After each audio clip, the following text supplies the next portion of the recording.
Hello mga kabibig! Welcome back sa ating bagong YouTube channel. Ito ang pinakamaingay na YouTuber sa balat ng YouTube.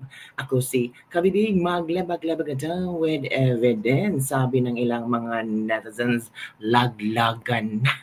Nako, laglagan na daw ito kabibig kasi ang Solicitor General ay ayaw niya na kumakatawan sila sa Korte Suprema laban sa habeas corpus petition ng pamilyang Duterte.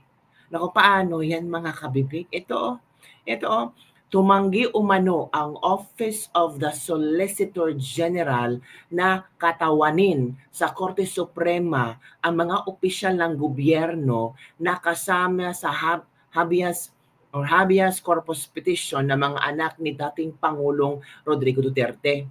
Kabilang sa respondents sina Executive Secretary Lucas Bersamin, DOJ Secretary Boyeng Remulla, PNP Chief Marbel, si Torre, Solgen Minardo Guevara, DFA Secretary Enrique Manalo, Immigration Commissioner Norman Tansenko, AFP Chief Romeo Bronner, at Yusik Antonio Alcantara ng Philippine Center on Transnational Crime. Kamakailan ay magkahiwalay na naghain ng petisyon sina Veronica Duterte or Kitty Duterte at Davao City Mayor Sebastian Duterte upang mapabalik sa bansa ang kanilang ama na ngayon ay hawak ng ICC. Ayon naman sa Korte Suprema, wala pa silang natanggap na komento mula sa OSG. Narito ang paliwanag ni former Presidential Legal and Counsel Salvador Panelo na siyang nakakuha ng kopya sa sinabing petisyon. Sabi naman dito sila, ano ba, natakot sila? Ito mga kapibig. Ito na, laglagan, takot na sila. Dapat managot ang mga core team. Sino ba ang core team? Si BBM, si Anyo, si Remulla, si Gibo, yung apat na core team sana. Ipatawag din. Tapos itong si Amy Marcos, sa alam mo kabibig, si Senator Amy Marcos mga kabibig, ay gusto niya ng madali ang investigasyon sa nangyari kay Pangulong Duterte. Bakit ngayon ka lang magsalita, Amy? I'm calling for an urgent investigation into the arrest of former President Rodrigo Roa Duterte and an issue that has deeply divided the nation. Sana hindi mo gagamitin si Pangulong Duterte ha. Kasi hindi ka nakakapasok sa top 12. Sabi nila, aalis ka daw sa alyansa.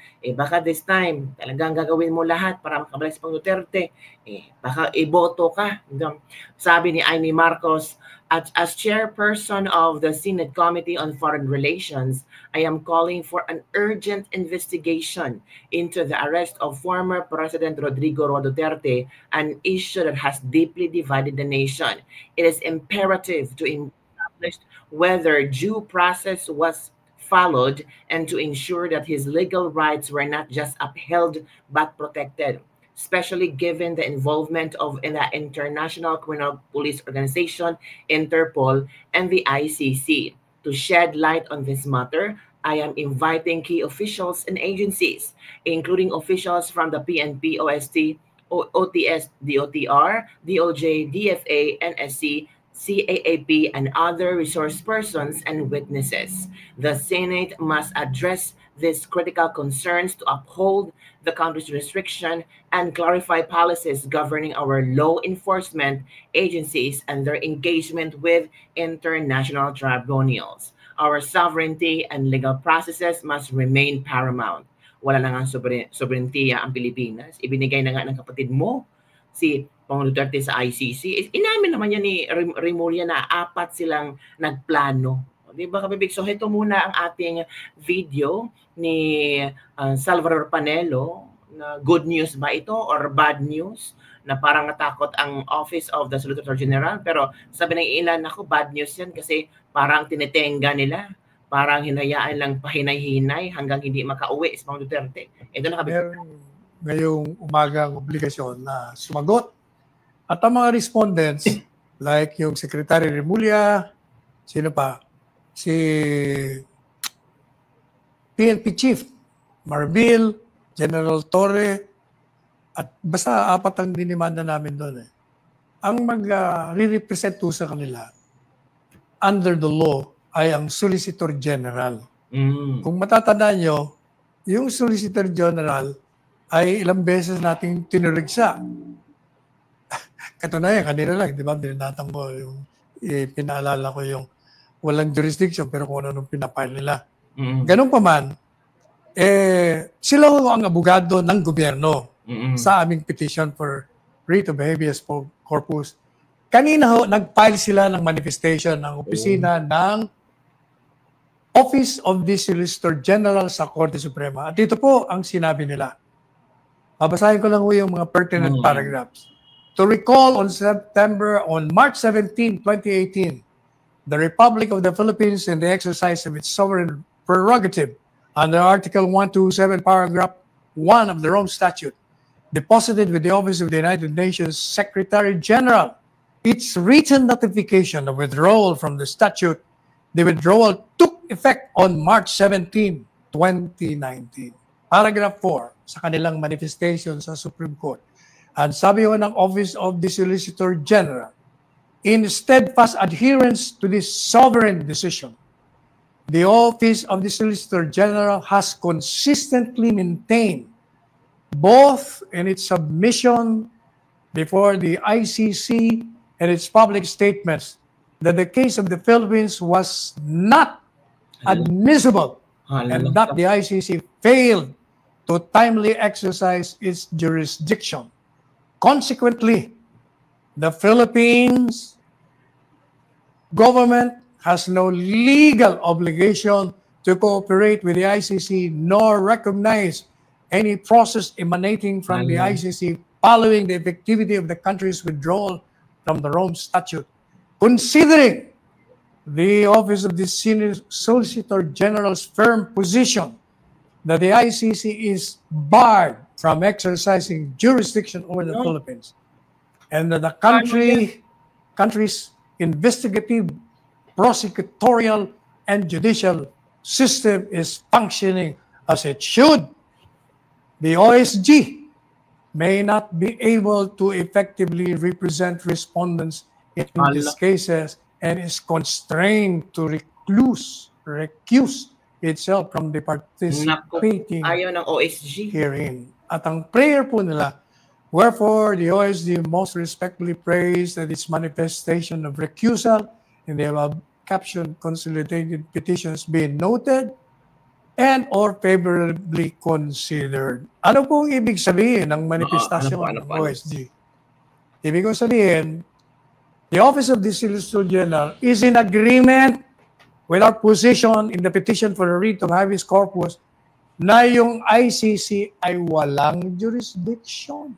Kaya hindi raw nila pwedeng ipagtanggol, katawanin, irepresenta yung mga respondents, mga opisyalis ng gobyerno, ay ni Lucas Bersamin, ni PNP Chief Marbil, General Torres, ni Secretary Rimulya. Hindi yun nila i-represent, ayaw nila. Ayon sa kanila, kasi mulat sa poll, ang aming mga pahayag, internally, publicly, sa lahat, pati na sa ICC, ay sinabi namin walang jurisdiction ang ICC. Kaya consistent with that, hindi po pwede kaming mag-represent dito sa respondents kasi hindi na kami makaka-epektibong mag-depensa sa kanila kasi kontra na sa aming posisyon. Anong ibig sabihin? Ibig sabihin, inaamin ng gobyernong ito na galing mismo sa abogado ng gobyerno kasi ang Solicitor General abogado ng gobyerno na talagang walang jurisdiction. Ibig sabihin, inaamin nila na illegal, unconstitutional ang ginawang pag-aresto, pagdetini at pag-kidnap kay Presidente Duterte. Yun mga kabibig, illegal pala. Ay, so paano yan, Torre? Sinong mag-representar sa inyo? Paano yan, mga Rimulya? Yung mga umaresto, paano yan, ha? So, mapadali ba ito? Yung pag-release ng habeas corpus na petisyon ng mga Duterte o mapabagal ang pag-release ng habeas corpus? Sabi ng iba na, nako, gimmick lang nang yan para hindi talaga makarelease ang Korte Suprema kasi walang magtatanggol kina Torre at kung sino ang inihabla sa petisyon ng magkapatid na Duterte. Tingnan natin kung ano ang reaksyon ng Korte Suprema. Ngayong nag-file ng petisyon ang Office of the Solicitor General na parang inamin nila na illegal ang pag-aresto ni Pangulong Duterte. Ano ang iyong komento tungkol dito mga kapibig? Is this one-step success na hinihintay natin or it is a failure na huwag na tayong mag-expect na mapapadali or maibigay ang habeas corpus petition ng pamilyang Duterte? So, tingnan natin sa sunod na araw, baka may bagong update na naman. Alam niyo naman, kalebak-lebak tayo with the evidence. So, yun lang po mga bibigyan ating latest lebak-lebak for today. Don't forget to like, subscribe, and share this video para sa mga latest trending news na ating isi-share at pag-usapan dito. Kung malapit na yan makakalabas pang Duterte, naramdaman ko sa aking bulang kristal, malapit na and the reckoning is fast approaching. Ay. So yun ang kamig. Don't forget to like, subscribe, and share the video. Bye everyone. See you next time.